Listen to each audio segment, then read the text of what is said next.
Sa ngalan ng Ama, ng Anak, at ng Espiritu Santo, mahabagin naming Panginoon. Andito kami ngayon sa pamamahay ni Malo at Edwin.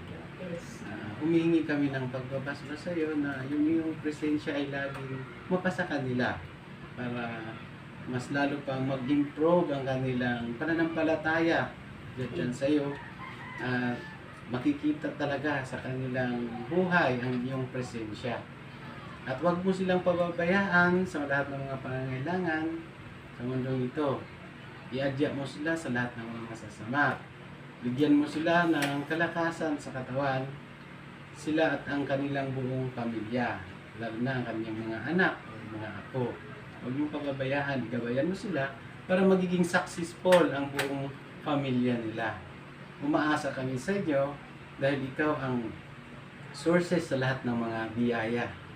Ang lahat ng biyaya dito sa mundo ay nanggaling sa iyo. Kaya humihiling kami na ang iyong pagpapala ay mapasa kanila. Hinihiling namin ito sa pamamagitan ng Kristo, kasama ng Espiritu Santo, magpasawalang hanggan. Amen. Sa ngalan ng Ama, ng Anak, at ng Espiritu Santo.